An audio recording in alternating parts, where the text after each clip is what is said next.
thank you, Stephanie, and thank you, everyone, for the invitation.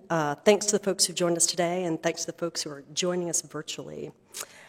So my first job is to introduce each of our illustrious speakers. I'm going to start with introductions, and then each of them will have the opportunity to present a little bit on their work. So I'll begin with Ashanté Reese, who is an associate professor of African and Africa Diaspora Studies at the University of Texas at Austin. She earned a PhD in anthropology from American University and a bachelor's of arts in history with a minor in African American studies from Trinity University in San Antonio. Broadly speaking, Dr. Reese works at the intersection of critical food studies and Black geographies, examining the ways Black people produce and navigate food-related spaces despite anti-Blackness. Animated by the question, who and what survives, much of Dr. Reese's work has focused on the everyday strategies Black people employ while navigating inequity. Her first book, Black Food Geographies, Race, Self-Reliance, and Food Access in Washington, D.C., takes up these themes through an ethnographic exploration of anti-Blackness and food access. Black Food Geographies won the 2020 Best Monograph Award from the Association for the Study of Food and Society.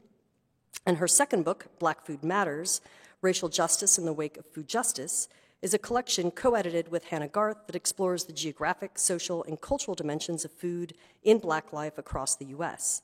Her work has been supported by the National Science Foundation, the Woodrow Wilson Foundation, and the Mellon Foundation, and has been published in a variety of academic and public venues, Antipode, Human Geography, the Oxford American, and Gravy Magazine, among others.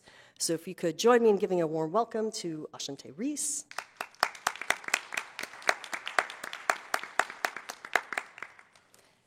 Right. Our next speaker, Jennifer Lynn Lemessurier, please say it one more time. Lemessurier, fantastic, is an associate professor of writing and rhetoric at Colgate University. Her scholarship focuses on representations of embodiment, culture, and race, and can be found in venues such as Rhetoric Society Quarterly and Quarterly Journal of Speech. Her monograph, Inscrutable Eating, Asian Appetites and the Rhetorics of Racial Consumption, from Ohio State University Press, focuses on the intersecting rhetorics of Asian food and Asian identity. Please join me in welcoming Dr. Jennifer Lemessurier.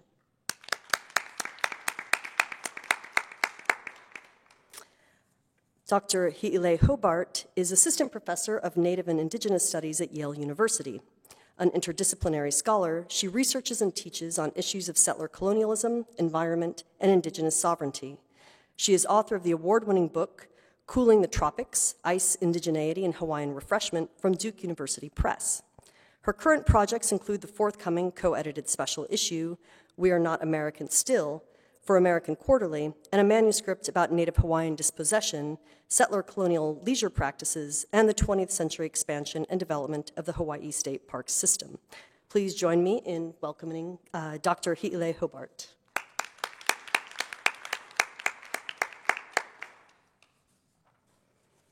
And last but not least, Dr. Mireya Losa is an associate professor in the Department of History and the American Studies program at Georgetown University. Her areas of research include Latinx history, labor history, and food studies. Her book, Defiant Braceros, How Migrant Workers Fought for Racial, Sexual, and Political Freedom from the University of North Carolina Press, examines America's largest guest worker program. Her first book won the 2017 Theodore Salutos Book Prize, awarded by the Immigration and Ethnic History Society and the Smithsonian Secretary's Research Prize. Her research has been funded by the Ford Foundation, the National Endowment for the Humanities, and the Smithsonian Institution's Latino Center. Prior to joining the faculty at Georgetown, she taught in the Department of Food Studies at New York University. In 2022, she was appointed by President Joseph R. Biden to serve on the U.S. Department of Agriculture's Equity Commission, which is charged with crafting food policy suggestions centered on creating a more equitable food system. In addition, she also curates at the National Museum of American History. Please join me in welcoming Dr. Mireya Losa.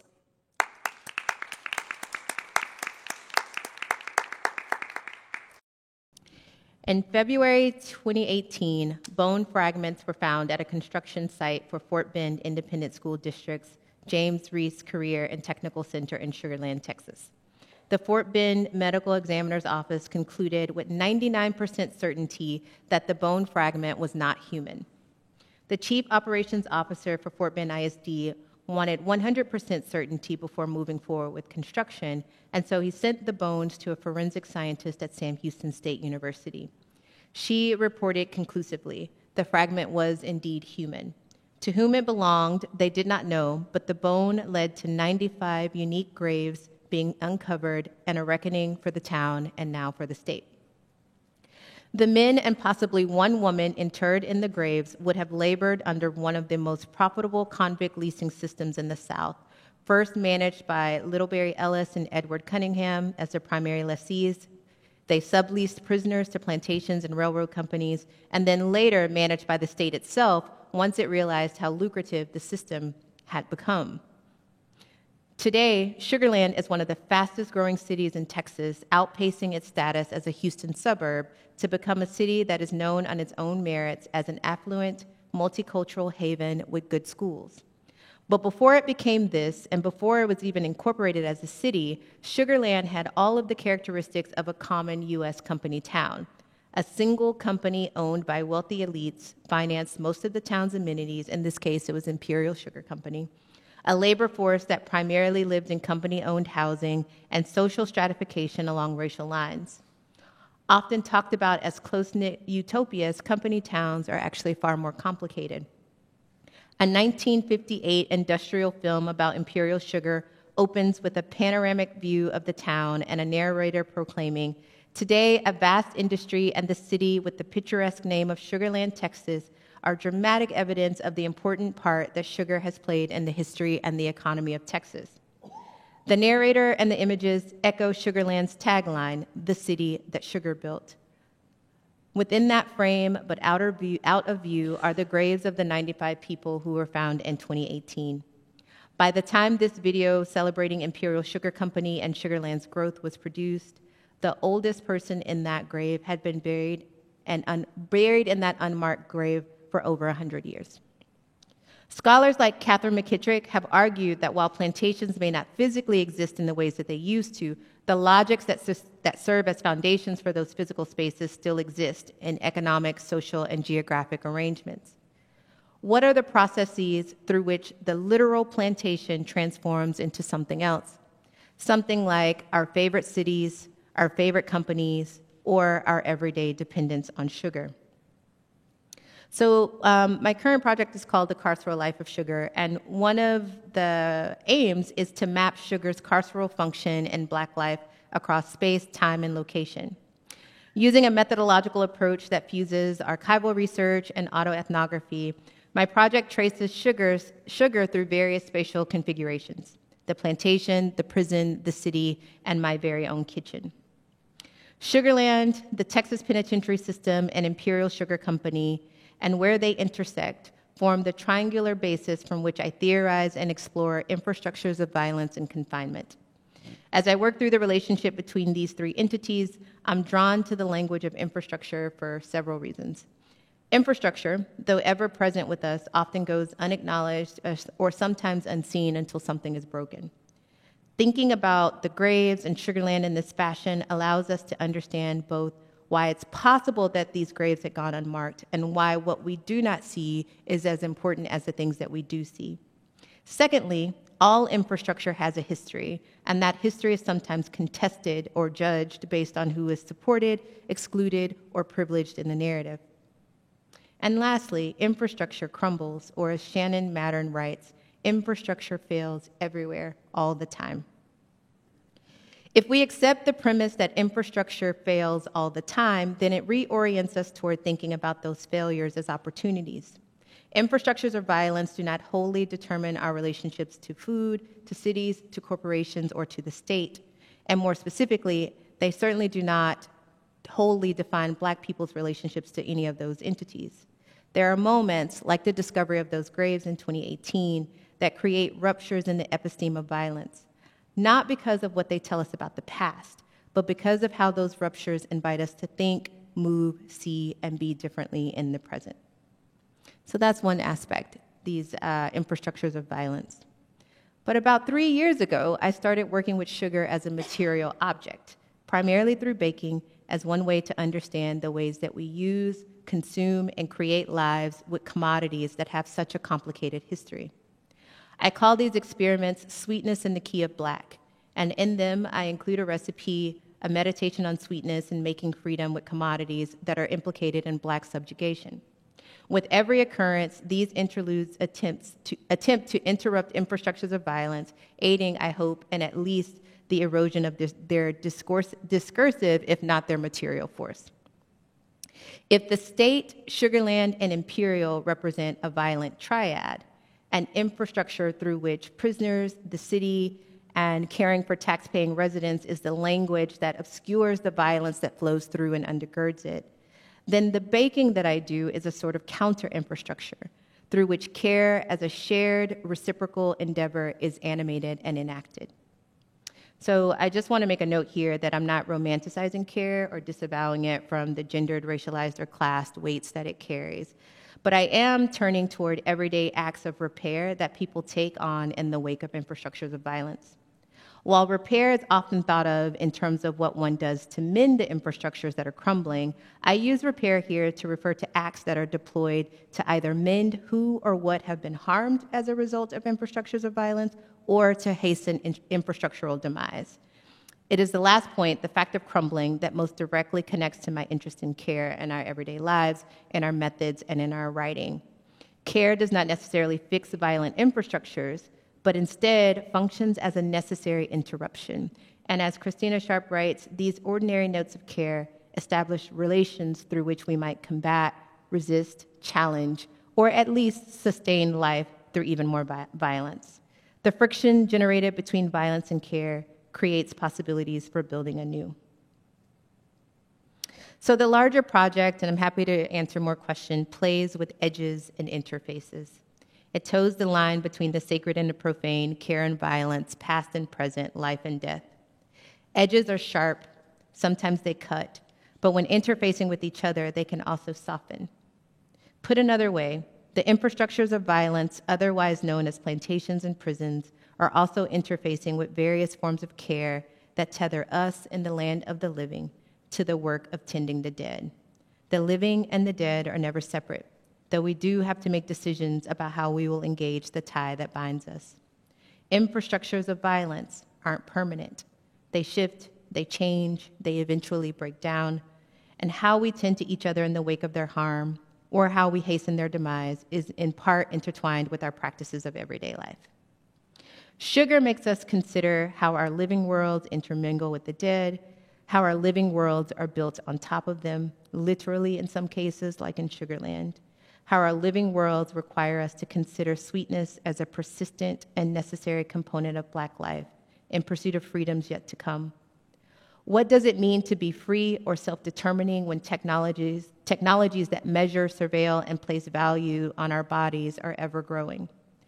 When we are being monitored and labeled as non-compliant? When the addictiveness of sugar, undergirded by imperialism and greed, is overlooked and under-scrutinized in favor of disciplining Black bodies into restrictive notions of healthy? And how might we think about power and control and how they operate and change over time? How Black labor and Black being and Black consumption get positioned vis-a-vis these changes? Sweetness, perhaps, is an invitation to tarry with the connection, belonging, violence, and care that sugar prompts. For those of us who are interested in freedom, justice, and abolition, tarrying at the edges of where these binaries meet is where we grow our capacity to work through complicated relations. I consider this work to be an extended meditation on how building better worlds requires us to consider violence and pleasure, joy and pain, and how they're all bound together in the institutions and cities that structure our lives, such that none of us are left untouched. The invitation is to tarry with the contradictions of sugar's deadly role in forging empire. So the title of this forum and the focus on labor and food is really fitting, given my work on both the historical and contemporary views of Asian food in the US. My starting point in thinking about this really is, well, labor is foundational to the historical and contemporary perception of Asian foodways, and I would argue Asianness more generally. And in my recent monograph, I developed this idea of gut orientations, which I think we will get a little bit into in the next 8 minutes or so. So I don't have time to go into the full history of Chinese immigration or Asian immigration to the US, but in short, the ruling class of America through the late 1800s loved Chinese labor. Railroad magnates, gold rush landowners, factory owners, they loved these workers. And more specifically, they loved that they could get indentured labor with contracts ranging from 4 to 8 years for much cheaper than white workers. So this produced this conundrum because there was this forced confrontation between groups of exploited workers. So you had indentured Chinese primarily, and then in later years it was people from other countries as well. And then the white laboring man. And what resulted is the quote-unquote Chinese question. So the question of whether or not Chinese were an existential threat to the American way of life. And this is rapidly taking up in terms of food. So the comparison between ideal and deviant eating, or ideal and deviant bodies, was perhaps made most starkly in the pamphlet written by AFL leaders Samuel Gompers and Herman Gutstadt, known as Meat versus Rice, American Manhood Against Asian Cooleyism. It's a great title. And it was later republished by the Asiatic Exclusion League in 1908. They wrote it originally in 1902, and they were calling for a renewal of the Targeted Chinese Exclusion Act, and they were also asking for an expansion to other groups of Asian immigrants that were coming into the country. So the meat versus rice of the title works as, there we go, a synecdoche for white male workers versus Chinese, the strong, upstanding white citizen in opposition to the degraded, not quite human Chinese laborer. So the labor leaders had this rhetorical conundrum in that they couldn't argue that the Chinese workers were their inferiors because they were doing the jobs and they were doing them really well. I mean, we got a railroad out of it, along with lots of other things. What they could do is create anti-Chinese rhetorics that focused on the quality of their labor, or more specifically, the lack of quality. And they did so by focusing on the nature of these foreign embodiments on a gut level. So in this pamphlet, the most famous quote is James G. Blaine, who was a congressman, Secretary of State, also a eugenicist, you know. And he declares that it would be disastrous for Americans to attempt to convert or assimilate the Chinese because doing so would not, quote, bring up the man who lives on rice to the beef and bread standard, but bring down the beef and bread man to the rice standard. And if you think about the availability of land and the ability for ranching and cultivation of large meat-producing animals in America versus Europe, a number of historians have done work on how the rise of meat eating was part of the development of this idea of the rightness of the American way, and in particular, this sort of idealized American masculinity. So in demeaning the rice standard, it's not just sort of a crude racist separation. There's also a diminishment of the Asian embodiment itself as that which is scrappy and conniving in constant survival mode, like a rat, rather than a virile, fully evolved citizen of the U.S. And through the creation and spread of folk songs, advertisements, if you want to just get real depressed, look at stuff from the 1800s, because it gets very racist very quickly. I know you're all surprised. But all of these pamphlets, et cetera, they proclaimed the Chinese worker as an abject figure. Again, the Chinese laborers were doing work really well, so they couldn't just say they weren't human, but they could say they were, they're closer to an animal than the white workers. And the goal of this was to construct all Asians as incommensurable with American ways of eating, therefore working, and therefore living. So just as an example, in a Pittsburgh Post news article from 1872, the author stated that, quote, all the benefit of the Chinese to a business community is that he rids the neighborhood of rats, dead cats, dogs, and any kind of offal, which he hashes up and considers a dainty dish. So there's this weird slippage between they eat like rats and then they eat rats. So it's this very strange, tautological, illogical slippage, but it was very effective. So I think, yes. So this, the metaphors of swarming with immigrants to the U.S. in the late 1800s was regularly expressed in terms of consumption. And on the editorial cartoon behind me called "The Problem Solved," that's the hobo on the left is dressed in stereotypical garb, like a stereotypical portrayal of an Irishman. And then on the right, the Chinese, yeah, sorry, I don't know if I should have trigger warning, it's a little racist. But on the right-hand side, the Chinese coolie is dressed, again, very stereotypically, and you can see in the progress through the panel, the Irishman and the Chineseman, they're both eating Uncle Sam. But I find it most interesting that in the end, it's the Chinese immigrant who eats everyone. They work together to consume America, and then the Chinese man gets the last bite, as it were. So the connection of anti-immigrant rhetoric and consumption was not formed in sole relation to Asians, but it became more and more focused on Chinese immigration in particular because of the contention between the Chinese laborers and the white laborers. So eventually this leaked over into just regular rhetoric. So here's an example of an advertisement for rat poison, Rough on Rats, roughly around the same time as the previous cartoon. But here we see the metaphor of the Chinese man as rat and as rat eater, both at the same time, is made fully explicit. So, and I have a little bit of time. If you focus on the line from left to right, from the held rat through to the Chinese man's cue, his hairstyle. In rhetoric, we call this a metonymic relationship, where the features or the values of one object are used as a stand-in or shorthand for another. And so here, I just want to focus on the tail. We see this clear, not just are the Chinese foul and they live close to rats and they eat rats. Oh, but look at their hair. They're a little rat-like themselves, aren't they? It's interesting, that.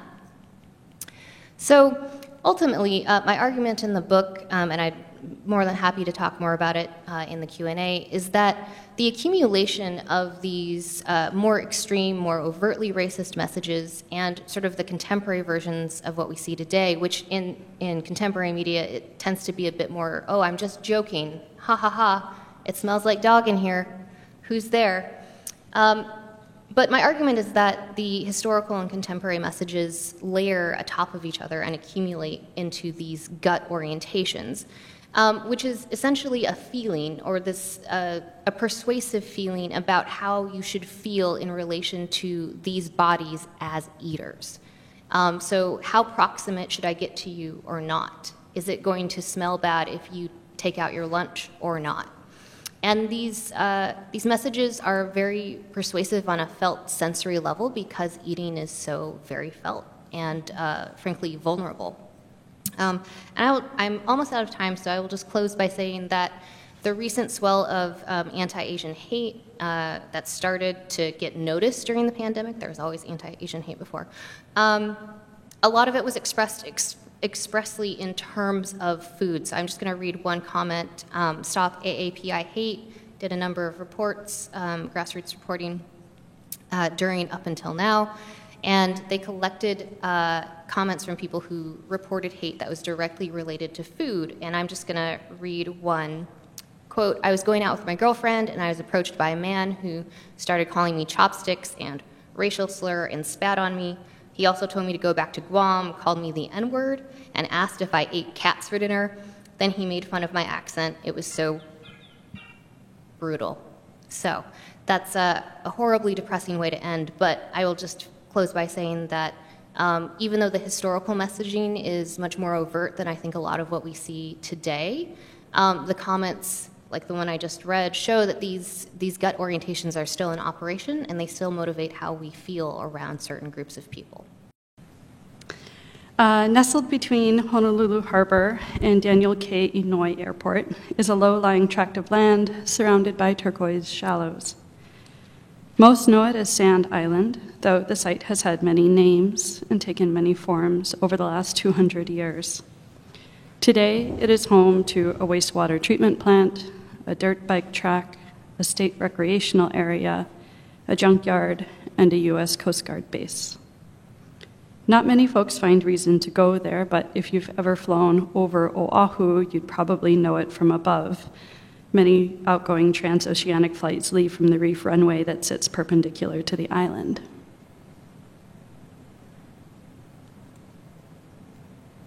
I really want this to advance, but it doesn't want to go. Oh, there we go. In the early 1800s, the area of Sand Island was not what it is today, but instead, it was known as the Kohololoa Reef, which was mostly water and a collection of low-lying atolls linked by reefs and low-tide mudflats, known for its abundant fishing grounds. Starting in the early 1900s, however, the U.S. Army Corps of Engineers began dredging the area in order to deepen the channels for accommodating U.S. military seacraft. You can see it in formation at the top of the image. By the 1930s, what is today known as Sand Island materialized. 300 acres of terraformed coral and sand and seafloor claimed by the U.S. War Department. By 1963, when the federal government turned the land over to the relatively young state of Hawaii, Sand Island was a wasteland, having lost any semblance of its historic abundance.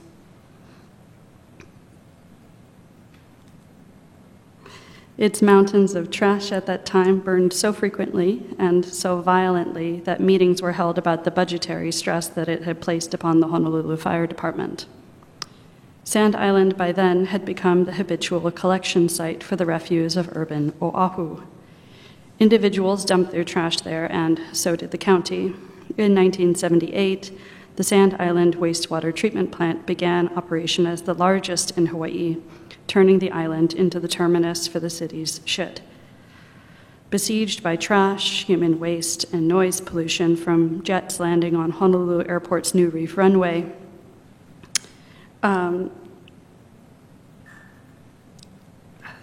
quietly, when nobody was paying attention, a community settled among the refuse of a city that seemed to be forgetting its past. The state called them squatters, but most saw themselves as traditional fishermen who wanted to live a simple life. Many of them survived on limited and fixed incomes. Some were veterans. A lot of them were Hawaiians. Nearly all of them resented the city that loomed in the background of their waterfront enclave. One of the residents at the time, Clement Apollo, pictured here, put it plainly in a documentary interview. "You can't be free out there," he said, as he gestured to the urban density beyond. Apollo was one of many residents interviewed by the filmmaker Victoria Keith, who documented their eviction from Sand Island in the winter of 1979. The bulldozing of Apollo's home, along with those of his neighbors, would make way for the Phase 3 expansion of the Sand Island State Recreational Facility, the first phase of which was established in 1973 on the southernmost tip of the island.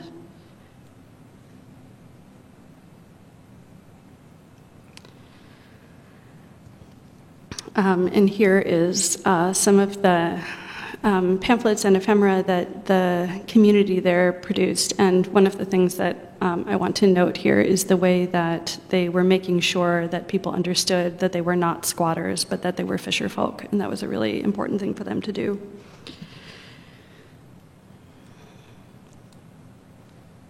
This is a very fickle thing. Okay. With ambitious plans for campsites, snorkeling, canoeing, and water skiing areas, Sand Island State Recreational Facility was slated to expand northward by 1978, and here you can see the plans from the full expansion, from the right towards the Phase 3 on the left, encroaching on the fishing encampment that had by then become well established. Unable to easily clear the lands for development, eviction notices were posted several times over, the last of which came on October 16, 1979, resulting in a months-long standoff between the state and the residents. The residents argued that as Hawaiians, they had a right to live unmolested on Hawaiian homelands. The state, however, denied the Sand Island residents' petition on the grounds that they could not prove historical tenancy on an artificial island, though this technicality overlooked the broader contexts of American occupation and settler colonial dispossession that were at hand. So my interest in Sand Island is grounded in a larger research project that I'm currently working on, mentioned at the outset, that examines the expansion and development of the state park system in Hawaii during the first few decades after U.S. statehood in 1959. Situating my analysis in historic and contemporary research around Native Hawaiian land struggles, indigenous environmental epistemologies, and the spatial politics of tourism and real estate development, I want to interrogate broadly what the production of public leisure space tells us about the 20th century mechanics of settler colonial dispossession. So I'm interested in how mid-century park development did the work of Native Hawaiian removal and erasure by neutralizing, democratizing, and institutionalizing park space, right? State-funded leisure space for all radically precluded indigenous placemaking at a time when Kanaka Maoli communities felt the generational effects of American assimilation most acutely.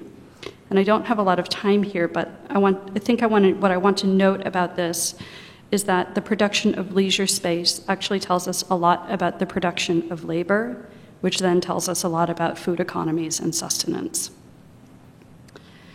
As one of the 5 case studies for the larger book project, the story of the Sand Island community resonates with a lot of the most pressing issues that Hawaiians and people living in Hawaii face today, including expanding urbanization, surging houselessness, and increasingly acute food insecurity.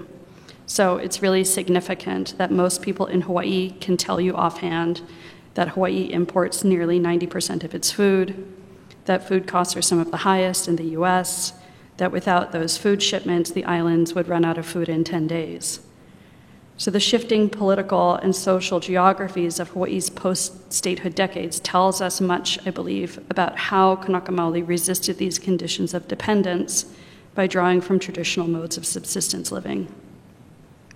So at the time of their eviction, the Sand Island community was really well established, comprised of 110 semi-permanent homes, 24 buses, and 3 tents. And you can see the mapping of those residences that the states did in a survey from 1979, right at the cusp of eviction. The community also had thick connections to the Hawaiian sovereignty movement of the time. In interviews, residents speak with filmmaker Victoria Keith about how they had struggled to make ends meet in an increasingly capitalist environment, and their desire instead to live the more traditional Hawaiian lifestyles of their parents' and their grandparents' generation. Clement Apollo, who we saw before in his interview with Keith, suggested that his access to subsistence living and his ability to live off of the land and the sea sat at the very heart of his ability to live a dignified life in his homeland. When Keith asks him whether or not he plans to fight back against the eviction, he replies, "I am, because there's no way. If I gotta move, they might as well put me in a pine box. I got no place to go. I'd rather have my fishing life, where I breathe in good air. I eat my good seaweed. Pick my choice, you know. I don't have to go to market and eat some scrub rubbish, what they sell in the market 2-3 days old, when I can get it fresh from the water. I can't do it. I'd rather be living here." For Apollo and his neighbors, living outside of the American system meant setting up fishing camps along the shore, enacting community-based educational models, and prioritizing systems of communal land tenure. In fact, they saw their community as a potential model for others who had lost their connections to subsistence living. As an alternative to eviction, they proposed to remain in the parklands through the establishment of a cultural education center in which residents would live and work. And their plan, shown here, included fishing piers, a community garden, and self-help resources around which their homes would be clustered. So they were really trying to subversively capitalize on the state's desire at that time to market Hawaiian culture to tourists during these years of aggressive development, while also envisioning anti-capitalist and anti-colonial forms of communal living.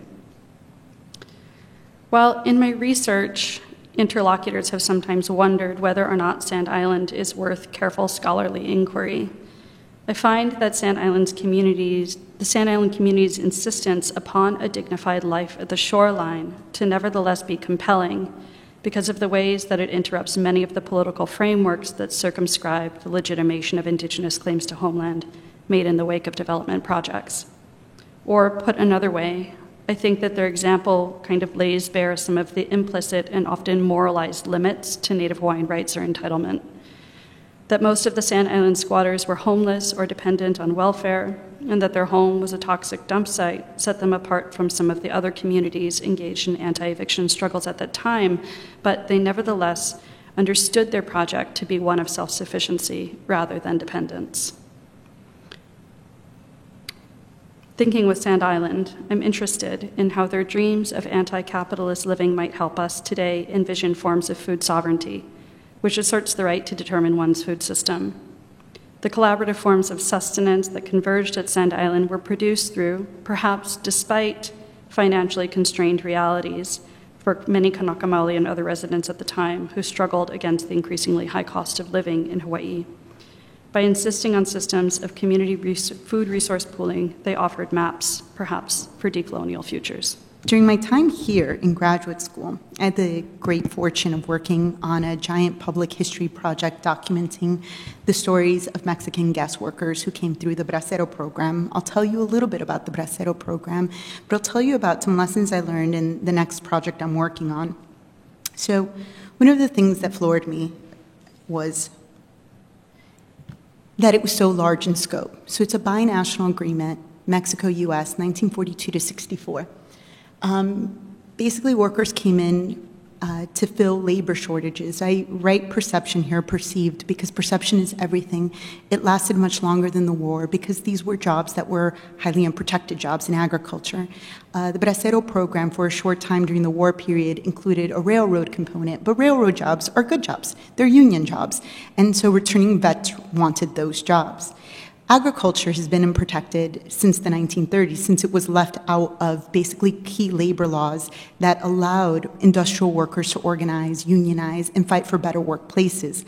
You know, these kinds of legacies that locked basically what would be black sharecroppers, black farm workers into an unfair system also locked Latinx immigrants and later guest workers into this unfair labor system. So one of the amazing things I learned during my time was I got to talk to, I would say, over 100 myself guest workers, braceros, some who still labored in fields despite being very elderly at that age. Over 4.5 million contracts were issued. So we're not talking about 10, 20, we're talking about thousands of people and really reshaping immigration waves. So, oh, you're right, the clicker. Okay, so if you want to hear their stories, we built a repository, bracerohistory.org. You can hear their stories. You can also look at their basically contracts, photographs, anything they brought in. We digitized, and we just really were dedicated to capturing as many of these stories as we could. So one of the common things that I learned in talking to so many guest workers was that many of the complaints had to do with living conditions, had to do with the food that they ate and had access to, but also the unfair treatment that they received, oftentimes through middle management in the fields that tried to squeeze them in every direction. So this is one example of bracero housing taken in 1956 by photographer Leonard Nadell. And you can see these large rows that Leonard Nadell photographed. And as I looked through these photographs, it sort of reminded me of many large industrial fields. But what I came to learn in talking to these workers is that these moments captured in these images, they gave us key details about how they were managed. For example, the person looking out into the field is the middleman, and the stoop workers are stooped and made to use a short handle hoe because the foreman could see, or the middle management could see, that they were working because they were stooped over. Later, this short handle hoe was abolished, and they used a long handle hoe. Because, and quite frankly, people working with long handle hoe produce more because people without pain work more. They produce more. One of the key things that I also paid attention to was that California was one of the largest employers of these guest workers. About 50% of all braceros went to California. But simultaneously, what happened, I shouldn't say 50%, the largest percentage went to California, not 50%. But during this period, California growers were able to increase their actual production by 50%. Industrial agriculture was taking shape, and it was taking shape on the backs of temporary guest workers. Just to give you an idea of how basically a place like California rose to prominence on the back of guest workers, during this same period, they increased their production by 50%, but it made it so that in the contemporary period, a third of our vegetables come from California and 3/4 of our fruits. So imagine that. You're on the East Coast, you think you have nothing to do with these workers, but in fact, they basically feed you. The majority of your fresh food comes from this area. So I was paying attention at that period to the way in which California growers were also learning during the Bracero program how to use undocumented labor. A lot of folks erroneously think that during the height of the Bracero program that basically that solved undocumented labor, but what I came to learn is that many guest workers who worked in the most deplorable conditions used their basically power to reject the job and become undocumented to protest, right? Imagine that. You have documents. You come in with a guest worker contract, but you basically say, no, I'd rather live a life as an undocumented worker than to work under your regime, under your rules. And so many of the worst employers could see their workers disappear overnight. But that brought me to bigger questions about undocumented workers and documented workers. In this sense, in the contemporary period, that guest worker programs would solve this bigger issue of immigration reform. And what I came to learn is I came to look even deeper and further back. So let me first show you at the height of the Bracero program. Height of the Bracero program is the 1950s, and we have about 250,000 guest workers coming in. But if you look further back, this is not the first guest worker program in American history. The first guest worker program in American history is actually in 1917. Basically, the Department of Labor did what they had done in the Second World War, and they clamored and they put pressure on the Secretary of Labor. Growers put pressure on the Secretary of Labor to allow them to recruit workers. Now, we have rules against this. We have a Foreign Act, which says you're not supposed to be able to do this. But they basically said, we know we have an act, we know we're not supposed to do this, but growers need this, industries need this, so we're going to allow recruiters to go to the border and bring in workers on temporary work permits. Unlike the Bracero program, they brought entire families. This is pre-1930s, so children, mothers, daughters, everybody could work in the field. So they recruited entire units, entire families. And beyond that, what I saw in looking at the historical record closely is that similar issues emerged that we saw during the Bracero program: inadequate housing, people who had inadequate food, people who were being exploited and not paid fairly. But to my amazement, in the records, we could see more and more young women and children, unlike the logics of the second guest worker program. And really, the second guest worker program is a program that targets men, because the idea here is that they're not women having children on this side of the border, right? They're not going to bring their families. It's not going to be a problem. But in this first program, I also saw in historical records that people were having children in their campsites on U.S. soil who were American citizens. And that growers did the same thing that they had during the Bracero program. Many of them want to shortchange these workers, not often abiding by the rules, and literally using negligence, right? They basically were like, that's the rule, but we don't really have to abide by it.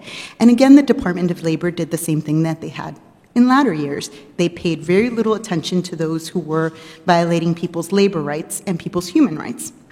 So much so that when growers decided that they would no longer pay for transportation back to Mexico and left communities literally stranded on the U.S. side, the Mexican consul and Mexican entities, along with INS, had to come in and really start shaping a deportation system around repatriation. So this is really a precursor to the larger deportation and repatriations that happened during the Great Depression.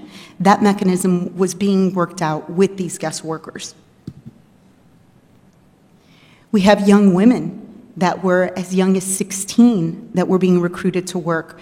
Women like Francisca Bettencourt was an extraordinary person to find, not only because I found her documents in one archive, but she also practiced a lot of resistance. She refused to sign a contract extension for the Utah, basically for a Utah sugar beet company, partly because she did not like the terms of the contract, and also, I think, because she longed for going home with her family. So their stories emerge as the first guest workers who were brought in, mainly, in some ways, to pull that thread of the Bracero program further back. What I came to learn as well as I was researching the first guest workers and also thinking about undocumented workers in the Bracero program is I came to learn, literally blinked, and realized that we were in the second period of the Neo-Bracero program. The H-2A program, so I don't know if y'all know about the H-2A program, but the H-2A program is basically a program that starts, as you can see, in 1952, but it actually has its roots in the 1940s. Basically, growers on this Eastern Shore corridor, agricultural corridor, wanted access to workers from the British West Indies and from Puerto Rico, and they decided that it would be costly to recruit from Mexico, so they'd bring in these workers, and I don't know how much cheaper it would be from the British West Indies, but they brought in these workers, and by the 1950s, basically this got codified in law. And this law basically allowed guest workers to continue to come in long after the Bracero program ended in 1964. So in instance, not breaking any kind of, moment of time between, Braceros and their counterparts, the Jamaican and British West Indies workers. And also, eventually, 1964, by the 1980s and 90s, growers on the East Coast began to realize that they also long for Mexican guest workers. And so they began to use this program to bring in Mexican guest workers to places like North Carolina, Georgia, places in the South that would have relied on workers from the British West Indies and Puerto Rico, but began to rely more so on Mexican guest workers. So by 2017, I basically was reading up and then later got a phone call from these lawyers who were attempting to basically protect workers from California and Washington who had been recruited by Munger Farms. So here's where I read a little bit more, just because I forget some of this stuff. So these workers basically had staged a protest. In August 2007, one of their fellow countrymen, Honesto Ibarra, who was 28, had collapsed in a field after days of telling middle management that he did not feel well, that he was sick. He was told he was a huevon, which basically means he was lazy. And they basically threatened him to continue working. And he did return to the fields, collapsed, was taken to the hospital, and later passed away. His co-workers staged a protest, basically saying that they wanted more worker protections in the fields, that this was a product of negligence. And so their employer basically staged an employer-led deportation. Luckily, many people in this town in Washington came to their aid, and when they saw them being pushed into buses headed to what they assumed the activists to Mexico, they literally asked them to get off the buses. They also decided to connect them with lawyers and host them on front lawns in backyards while they basically sought legal aid. And again, the growers were not supposed to have a grower-led deportation. And so by 2018, I was contacted by their lawyers and asked to basically compare this to what's happened historically to guest workers, basically as a scholar of guest workers.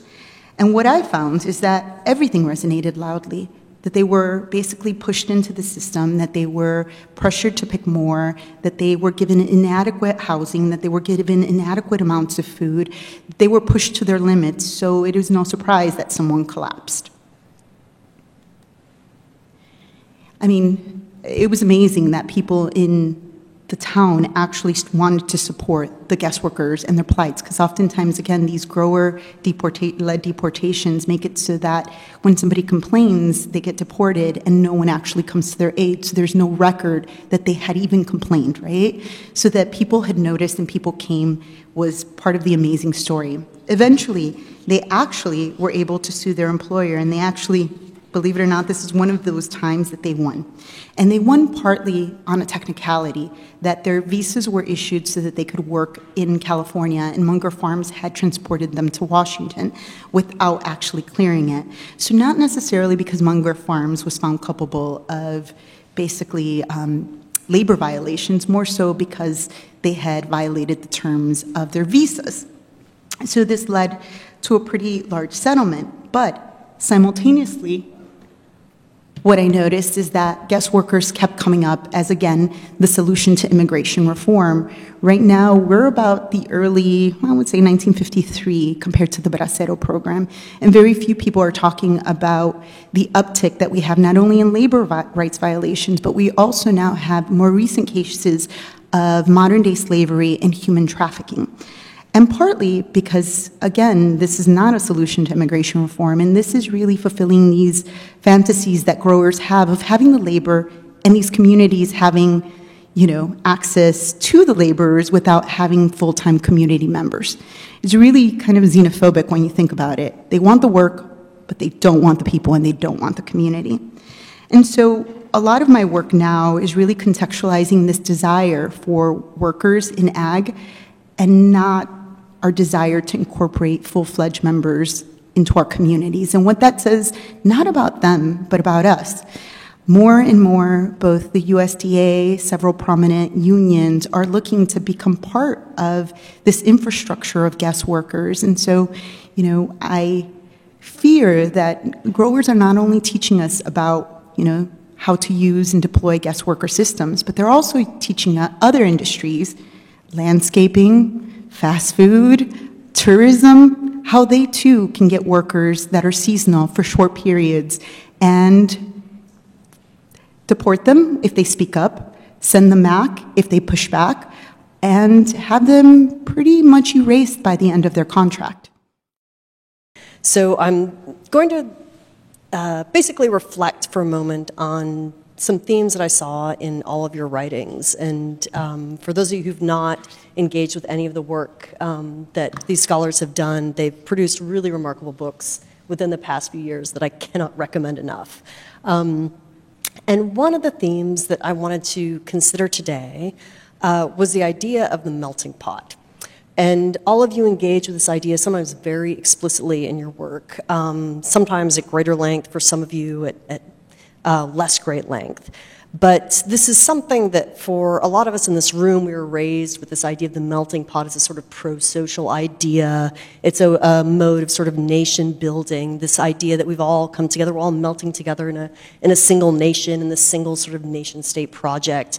And so on the one hand, there was what was going on in classrooms across this country, where there was this, promotion of this idea, and I remember learning songs about, we all had to learn these songs about the melting pot. But in all of your work, you throw challenges at this idea in some way or another, whether it's the sort of metaphoric representation of the melting pot, whether it's this idea that there might have been a sort of melting pot ideal, but it masked what was going on behind the scenes, or even the very idea that we were all supposed to come together and blend perfectly in a way that sort of homogenized us as a people. In other cases, it has to do with how some of us were melted in and some of us just kind of came into the pot for a while and then were yanked back out again. And so I'm hoping each of you can present some of your ideas on this concept, especially 50 years in, 60 years in. We no longer think of it as like, oh, it's this happy metaphor. It's like a big pot of chocolate that things get dipped. Oh, it's like fondue. Oh, what a great.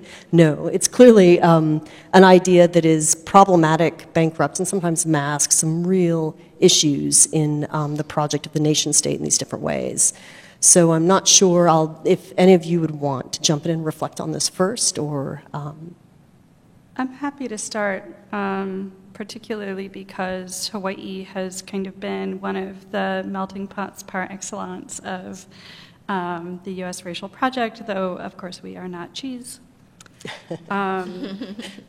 Hawaii, before it was envisioned as the racial melting pot, it was envisioned during the territorial years as the racial laboratory, right? This was the space that the U.S. could kind of work out ways that it might go through processes of assimilation and incorporation and also exclusion. One of the biggest anxieties surrounding the inclusion of Hawaii as a state was not whether or not it was too Hawaiian to be included, but because at that time there were anxieties that it was too Asiatic to be included, right? And so there's a lot of xenophobia that gets baked into those federal level conversations. One of the ways that we push back against the framework of the melting pot in Native Hawaiian studies is that it was also used really intentionally to erode Native Hawaiian claims to political sovereignty and place. And so the racial melting pot did the work of kind of reducing Native Hawaiian identity to a racial or an ethnic category. That's on par with other racial or ethnic categories in Hawaii instead of people with really specific political relationships to the United States. And so that's one of the ways that we talk about it in the context I know best. Thank you. I can take that. So one of my next projects is I'm looking forward to the Johnson-Reed Act, so the Immigration Act of 1924. And it's interesting because there's some shifts. There's the anti-Asian sentiment is still strong, but now people are having to grapple with the fact that sorry, can you hear me now? That there's a whole range of Japanese workers. There's a range of Filipino workers. And so what you see is a shift away from the direct discussion of food to more, well, we already know what it is about them that's so foul, and we are all on the same page there. And then there's a sort of a shift toward the eventual eugenics-ness of a lot of anti-immigrant rhetoric. But it's interesting because I just read an article in the Princetonian from 1924, and some professors were having a forum about it and why we needed this act to keep out all the undesirables. And one of the professors directly says, America is no longer the melting ground or melting pot. We are a dumping ground for the rest of the world's undesirables. So, and that's it. What I think is interesting too is I'm not sure when the term was first used, but people were very aware of this idea that America was supposed to be this melting pot. And I think that's part of why so much of the anti-immigrant rhetoric, especially at that time, is so illogical, because they're having to sort of work around this idea of like, we're supposed to be welcoming everyone, we're supposed to be melting, but not those people over there, because they're too weird. So, yeah. Thank you. Yeah, I'm going to jump in quickly and maybe trouble the metaphor a little bit. So which, I mean, I think that's what you ask us to do. The melting pot metaphor presumes that we're all kind of being placed into the pot. And I think what I've learned from my work and life, even just kind of thinking about things like racial residential segregation and all those things, Black folks have not ever been included in the pot. In some ways, like the pot itself are Black people who are holding the insecurities, the anxieties, and all of the kind of stuff, right? And as Jennifer was talking, and maybe we can make arguments about this for similar racial and ethnic groups. And as Jennifer was talking earlier, it was like, you know, there was this hesitation. They weren't quite calling Chinese workers non-human, but were, you know, wanted to find some ways to still like exclude them. And I was thinking, and Black people have not historically been afforded even that courtesy of not getting to the line of being called non-human. And so I think, you know, thinking about this idea of melting pot alongside of kind of historical racial residential segregation, but I think even in the contemporary moment. So the Johns Hopkins Center for Health Disparity Solutions has this long-term project around kind of health disparities in relation to residential segregation. And most Black people still live not only in racially segregated neighborhoods, but neighborhoods that are clustered such that there's distance, there's space from other kind of racially integrated neighborhoods. So anyway, I would just like to suggest that we haven't even made it to the pot yet. Thank you. Well, I mean, I feel like the subjects I love to talk about and study, they were also never supposed to be in a pot. I mean, the fact that we devised an ag system that relies heavily on both undocumented labor and guest worker labor, I mean, they are the most expendable. It doesn't matter how much we say during COVID, oh, you know, they're essential. I'm like, well, then pay them essentially, protect them essentially. If they are essential, then treat them as such. And people herald this, but they don't actually bake it into policy, right? And so, you know, this group of people, I mean, folks that are working on the ground with them, you know, some of the most forward-thinking are sort of like the Coalition for Immokalee Workers, who are out there protecting these workers and devising systems of protection. And all the while I'm thinking, do I live in a failed state where the Department of Labor can't do this and a nonprofit has to do this to protect them? And I'm not talking about protect them from just kind of sour moments, protect them in terms of just keeping their human rights intact, which means you have access to food, a place you feel safe in, and you have access to medical care, you know? It just feels a bit ridiculous that we have a group of people that don't even, that I would say if we look at the policy, then the policy treats them as subhuman because the policy does not apply to them or does not, when it is written up, isn't enforced. So, and again, if the policy, I mean, people are like, but the guest worker product contracts protect them. And I'm like, but who enforces this? Tell me. And if we want them to be enforced, then why aren't we saying something to the powers that be? Because otherwise, it's going to be willful neglect. But a lot of you talk about extractive and exploitive labor industries, whether that was more deeply historically situated, whether that relied on enslaved, enforced, indentured labor, or these different kinds of regimes of labor that help to produce food in some way or another. And some of you talk about food and the way it gets mobilized sort of symbolically in these different sorts of media formats. And some of you talk about the very food stuff itself, how people grant access or do not have access to these different kinds of food systems. So I'm wondering if each of you could reflect a little bit more on the role that sort of exploitative labor systems play in these sort of food production systems as you see it in your own work. I mean, at least in terms of my own work, I mean, it's about uncovering the architecture, right? That industrialized labor doesn't happen by chance. People are implementing new technologies, high-yield varietals, they're moving our waterways, but that last ingredient, which is labor, is the ingredient that folks, you know, often don't want to talk about when it comes to thinking about their food, you know? We all love to talk food, we love to Instagram food, we love to smell food, eat food, but we rarely like to talk about how the nutrients that come into our body are really a product of someone's subjugation. It makes us uncomfortable and it doesn't taste that good.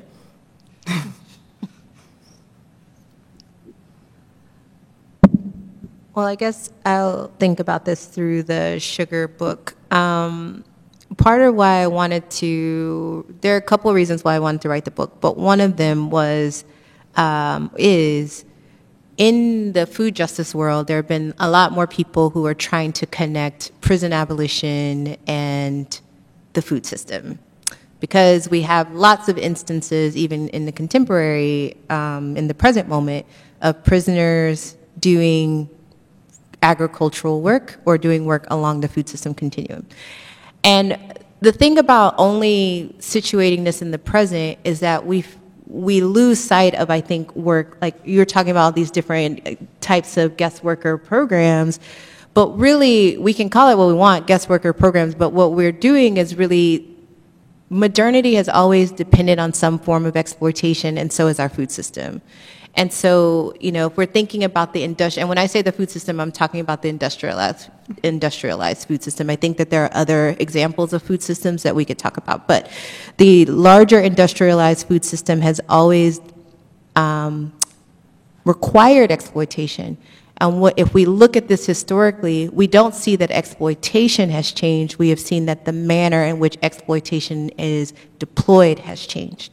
What that looks like has changed. So in the same way that Maria is talking about how immigrant workers are considered, Mexican immigrant workers are considered subhuman, a similar thing happens with prisoners where people just assume, well, this is how you pay your penance to the state. Well, if we're saying that labor that someone does, which is attached to a certain level of skills, is how you pay your penance to the state, and then when you are released from prison, you can't even get jobs doing that kind of labor, that says a lot around like what exploitation actually means in terms of food. And so let me just make this a little concrete for you. In Texas, there are 54 state-run prisons. Texas has one of the largest agricultural programs attached to its Department of Criminal Justice.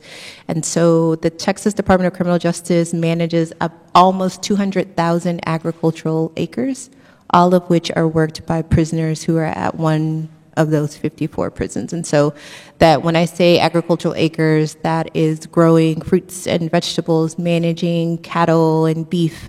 There's egg hatcheries, there's canning facilities. It's its own little food system.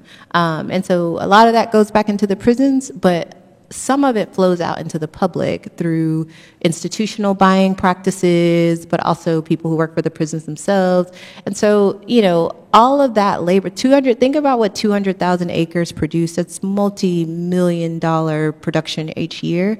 None of that labor is like kind of public knowledge. It's not kind of publicly recognized. So, so I think exploitation isn't an additive to the food system. Our food system currently depends on it. I want to double underscore what my fellow panelists have been pointing out. For me, Hawaii becomes a little bit of an interesting case study because there's actually very little agricultural labor that happens in Hawaii now. But the economy up until the middle of the 20th century was largely sugar and pineapple plantation. And those in the audience are probably familiar with how Hawaii becomes the racial laboratory or the melting pot is because there was so much importation of indentured agricultural labor that came in. In the mid-century, of course, Hawaii's economy pivots from an agricultural economy to something that is based off of two twinned economies of military and the tourism industry, which means that a lot of food work doesn't look like growing work anymore. It looks like hospitality industry, restaurant work, right? And that does the work, that produces a classed system of labor that kind of stalls out in the hospitality industry. And part of what that does then is it reproduces Hawaii as a playground instead of a workplace, right? And so the way that people engage with that site, the way that people engage with the people who live there is always at the service of pleasure and play. And that's, I think, one of the reasons why I'm looking at the state park system's development, because it actually does the work of hiding visible labor and how we imagine what Hawaii is supposed to do, who it's supposed to serve, and who should be able to be there comfortably. Thank you. I'll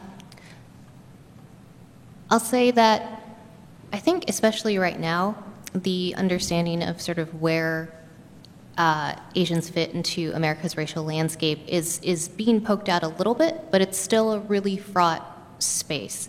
The poet Kathy Park Hong, in her book Minor Feelings, very snarkily borrows from something racist that someone said to her, and she in her terms, Asians are quote unquote next in line to be white, and so there's this sort of contingency that's that's present in the racial makeup. Specifically thinking about food, I think that next in line sort of tension and tightrope feeling that she evokes, I think that is really helpful in thinking about how do the attitudes that we bring to spaces of Asian food, how do those inform not just whether you're going to go in or not, but how does that inform how you're going to relate to that space on a broader level? And I mean, just really concretely, like during 2020, I mean, so many Asian mom and pop restaurants and businesses went out of business because it was a very contingent love. It was, okay, I will take your pad thai or your Chinese food if it's $10, and the buffet's on Wednesday. It's always this very contingent attitude. And I mean, of course, obviously, what I described back in the 1800s and early 1900s was much more overtly exploitative. So I think one of the things that I'm trying to do as I press forward into thinking about more concrete legislative acts moving into the 1900s is thinking about where those attitudes inflect other ways of being around those sorts of spaces that again, reflect that not full inclusion under the guise of your next in line.